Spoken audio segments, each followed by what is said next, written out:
पे मामला सब जुडिस भी है। लेकिन सवाल यह उठता है कि इसके पहले जब ऐसी कोई जघन्य अपराध होता है तो वहां पर धर्म का चश्मा देख लिया जाता है, पॉलिटिकल टूरिज्म बना दिया जाता है। नहीं कहना चाहिए, मैं अपने मुंह से नहीं कहूंगा, लेकिन भैया जी छोटा है और बड़े से तुलना कर ली जाती है, ये मानसिकता है। अरे वोट चाहिए, तमाम मुद्दे हैं वोट लेने के लिए।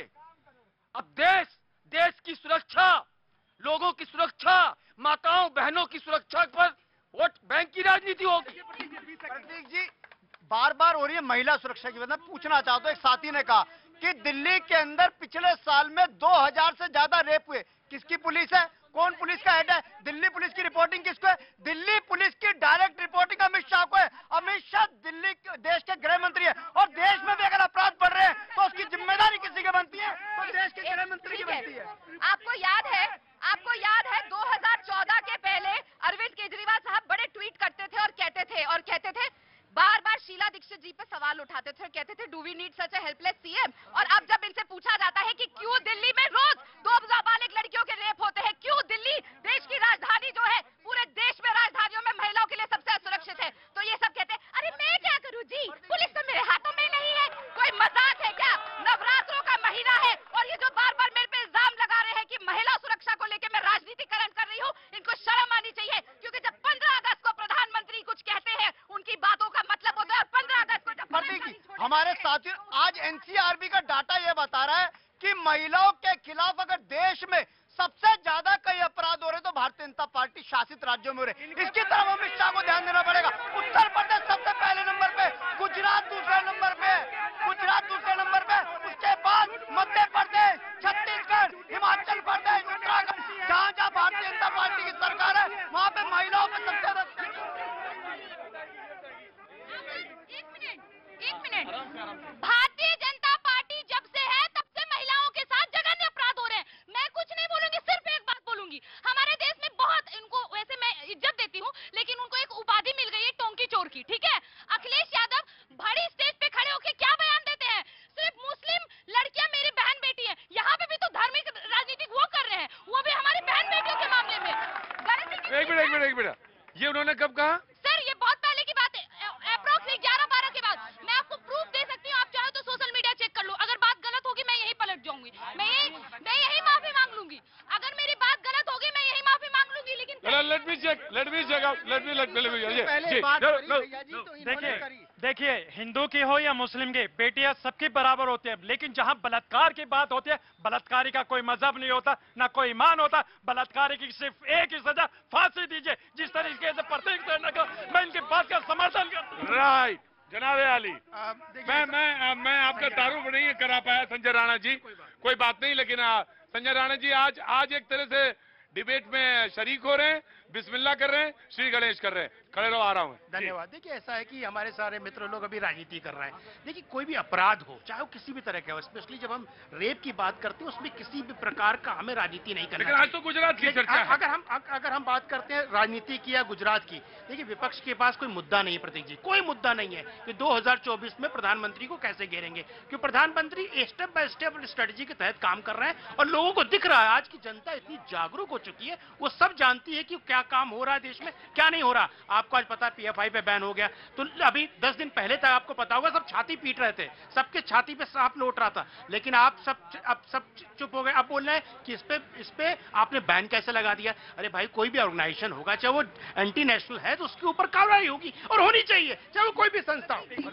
मैं वापस गुजरात पे आना चाहती हूँ और मैं आपको कहूंगी कि गुजरात में एक जगह है कच्छ, सब जानते हैं कच्छ के बारे में, रण महोत्सव वहां मनाया जाता है।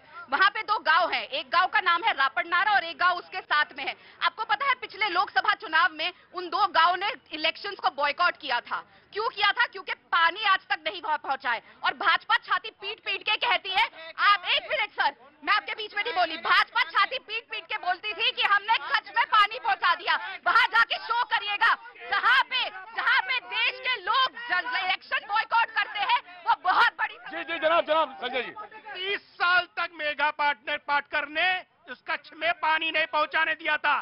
30 साल तक राजनीति कर रही थी, वहां पे सरकार किसकी थी आपको पता है। तो इस तरह की बातें, नरगल बातें ना करिए यहाँ पे। जी देखिए प्रतीक जी, ये गुजरात के ऊपर बार बार आ रहे हैं। मैं इनसे पूछना चाहता मुद्दा हूँ, है, सुनिए, ये बार बार प्रश्न उठा रहे हैं ना गुजरात के अंदर भाजपा सरकार के विकास पर।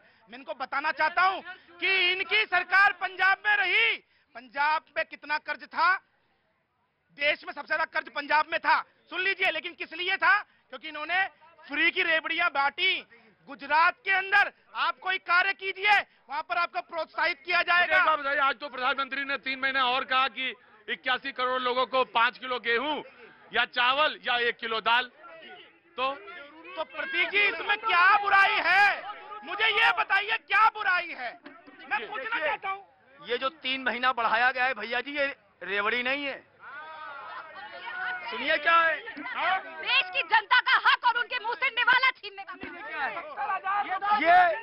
ये तो आदरणीय प्रधानमंत्री जी नरेंद्र मोदी जी की सरकार थी कि इस कोरोना आपदा में 80 करोड़ लोगों को पंडित दीनदयाल उपाध्याय जी का दर्शन, एकात्म मानववाद और अंत्योदय के तहत समाज के अंतिम पायदान पर खड़े व्यक्ति को पहुंचाया गया।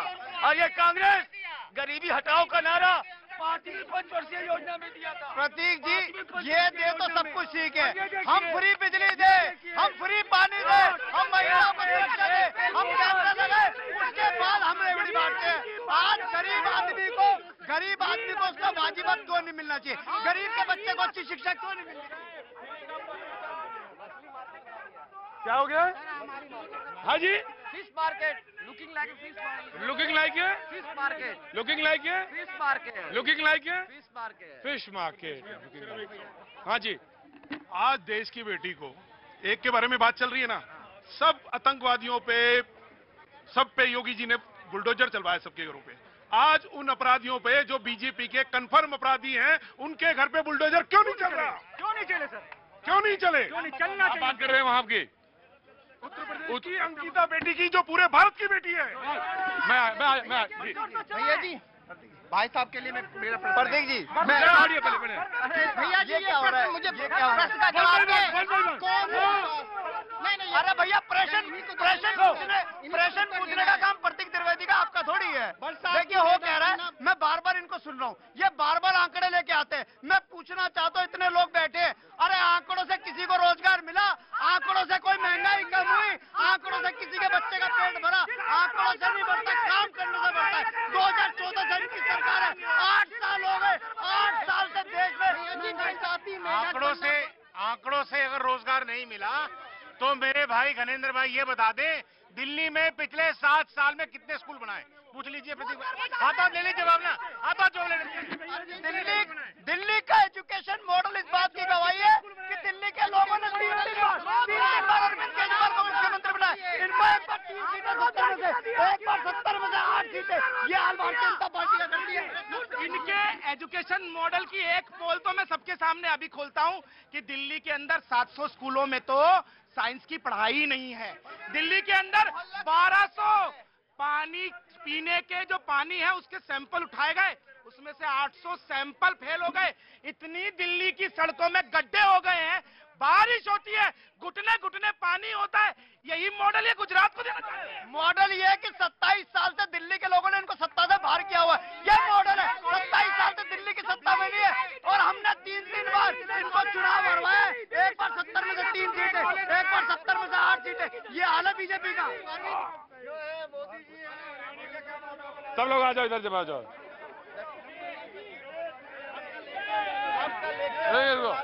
सब लोग जाओ अपने अपने घर, आज अभी यही बस इतना ही।